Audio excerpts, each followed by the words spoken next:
I'm going to switch gears a little bit from the last few talks and talk more about the policy side. I kind of heed what Ari Waldman was saying earlier. I'm not just a technical person, I'm also affiliate faculty member at my university's law school.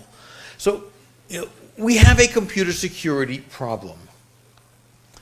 Our computers are getting hacked constantly by a wide variety of players for a wide variety of different reasons.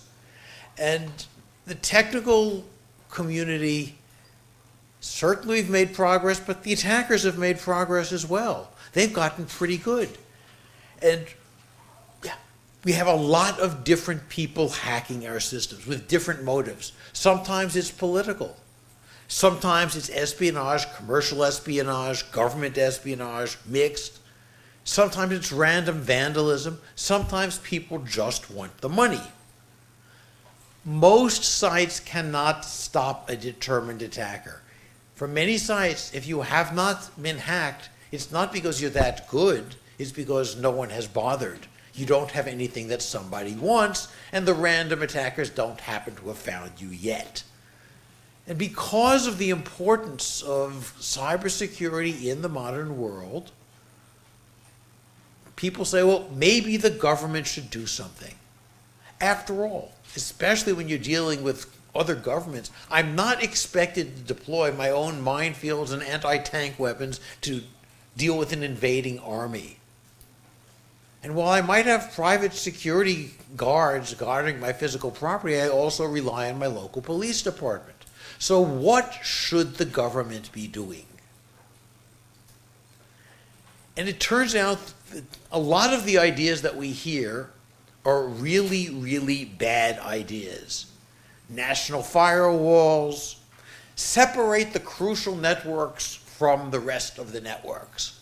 What is, this is the really important stuff. We'll isolate it from the rest of the internet. We'll have internet and secure net. And maybe authenticate everything.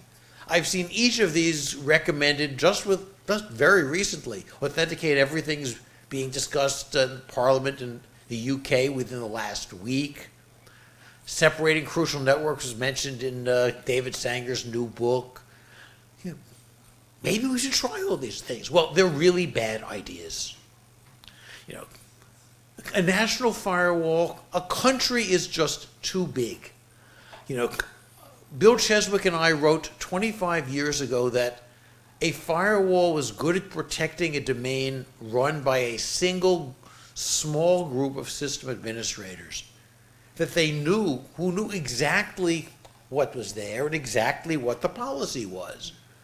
A country does not have a single system administration group. It does not have a single policy. It doesn't know what's in there. It's just too big. Even a corporate firewall, the one big guard at the front door, doesn't work very well anymore. Bill and I co-authored the very first book on internet security and firewalls in 1994. By 2000, I'd concluded that firewalls at the front door didn't work very well anymore. It doesn't work very well for a country. And if nothing else, you have people coming in to visit the country. It hurts innovation. One of the very last changes Bill and I made to our draft manuscript, I said the book came out in '94, was a few paragraphs describing this newfangled thing called the World Wide Web, which during most of our time writing it, we were technologists we hadn't heard of. Oh, gee, I guess we need to say something about this. The World Wide Web did not come out of an ISP. It did not come out of a major vendor. It came out of a physics laboratory in Geneva. What is the next big technology? This is 12 years old. This technology has completely changed the way the world works, especially, but not only technically. I guarantee that the next world-changing technology is being developed right now, maybe even be in trial deployment. I don't know if it's in Silicon Valley, or in Tel Aviv or Haifa, or in Moscow or Beijing or Hyderabad or where, but it's probably there. Can the national firewall adapt quickly enough, or is your country going to be cut off?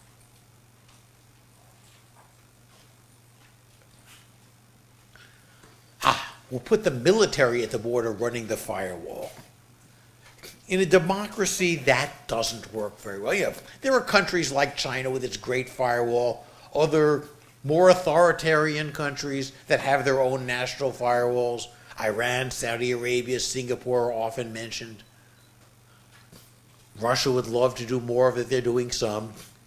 Very intrusive, major privacy concerns does not work well in a democracy. And again, it's going to be just as inflexible as any other firewall. How do you adapt to the new technologies? A firewall fundamentally is a device for enforcing a security policy, but you're doing it in one spot. What security policy would you want to apply to an entire country in a democracy? You can't do that. And of course, what about encryption? I know what some governments think about encryption. I'll come back to that point. Let's suffice to say that that's a problem for doing anything at a firewall.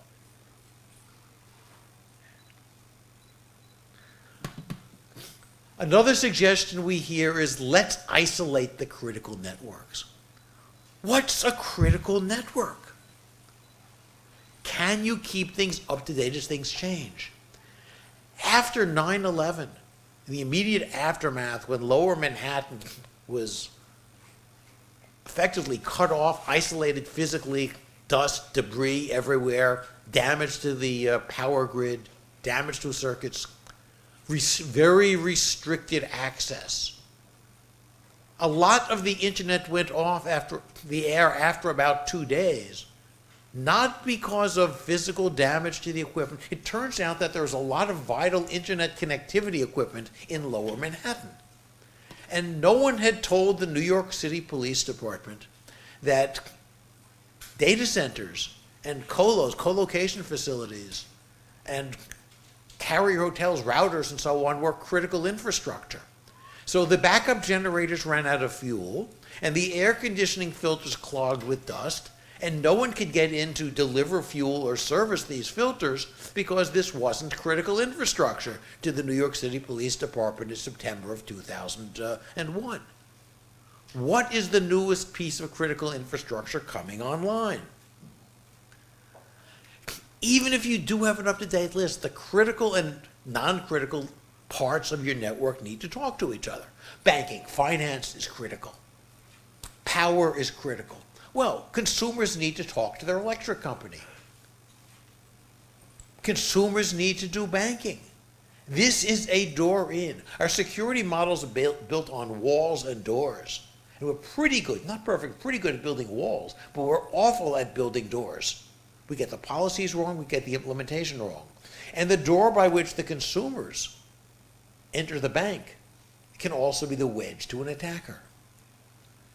And the critical sectors rely on non-critical sectors. There's a piece of folk wisdom that when the United States is planning a military operation because of all the late-night pizza deliveries to the Pentagon and the Situation Room in the White House. Okay, I'm going to go order my pizza online. Click. There is interaction, there is interconnectivity, there has to be. You cannot isolate these networks. I was part of a National Academy study almost 20 years ago. And even 20 years ago, it was clear to us that this was not a viable path forward. There is too much necessary interconnection. How about strongly authenticating everything so we know where every packet is coming from? It turns out that the internet does not work with exclusively direct end-to-end communication. When I send email, I send it to my university's outbound email server, my ISP's outbound email server, or to Google. A few hops there. They send it to an inbound mail server, another few hops there, maybe an antivirus company.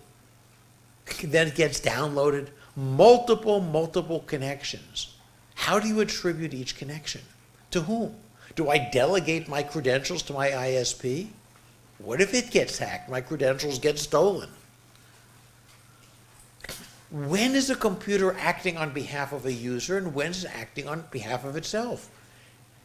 A modern computer has an amazing number of programs that run in the background that even most experts aren't aware are there, doing connectivity on behalf of some service on the computer, not directly attributable to a user. Whose credentials should that be? My computer should be Apple's credentials? Why? I don't represent Apple. And besides, attackers don't generally do the main attack from their own computers. They have long used stepping stones. You look at one of the oldest descriptions of internet hacking, Cliff Stoll's classic experience with some German hackers who ultimately turned out to be working for the KGB. This was 1986, more than 30 years ago. They were using stepping stones. Attackers still use stepping stones. They hack into some innocuous, poorly maintained computer, and that's the one that attacks you. And of course, the attacker who's there is going to steal your credentials to attack somebody else. And then you will have the police, the FBI, whomever's showing up at your door saying, why did you go attack NSA headquarters? Well, I didn't. It's your credentials, sir. Oh, okay. The real problem with security is buggy code, not authentication. And again, there's privacy. Do I have to go send my credentials every time I want to anonymously browse some sex website? Privacy is important. We want the right to be able to do certain things anonymously or pseudonymously. There are many, many more bad ideas. I don't have time to debunk them all. What does work? One thing that I would like to see is more liability. Let's look at these two excerpts from the terms and conditions, one from Apple, one from Microsoft. Random ones I pulled off then from major vendors. Apple tells you that if you're using their software on a Mac, it's at your sole risk. You browse someplace and it decides to go empty your checking account, your problem, not theirs. Microsoft, any damages, they're not responsible for any damage, including lost profits or direct or consequential, special, indirect, or incidental damages. Your problem, not theirs. If I buy a car and the airbag explodes or the spews pollution all over the place because of an error in design or deliberate malice by these companies, they're liable, not me. Why should computer software be different? Vendors in general have little incentive to prevent security problems. The big vendors do a pretty good job. Microsoft does an excellent job, and I say that as an Apple user. But if they get it wrong, they're not liable. Most security problems are due to buggy code. If you spend more effort, more expensive effort, you can do a better job at more secure, that's to say less buggy code. Creating good code is expensive. Government should ensure that if I suffer a loss because of your buggy code, if you're the vendor, you should suffer, not me. Basic principle in liability law. We need to get rid of these disclaimers of liability. Let the market work. I saw a study that 90% of mobile apps use encryption incorrectly. And this is very simple encryption. 90% of them are getting it wrong. Why? They don't know how? Fine, let them learn. And in some situations, not just direct penalties to reimburse the injured party, but perhaps fines and other civil penalties to be imposed by government when the security problems are affecting national infrastructure. If there's going to be liability, there's going to be insurance. And that's a good thing. The fire code, the electrical code in the United States was not originally created by governments. It was created by the fire insurance industry. It's been enacted into law by the governments in the United States. But the code still today comes from the fire insurance industry. They have an interest in making sure people's houses don't burn down because of bad wiring, because they're going to carry the financial burden.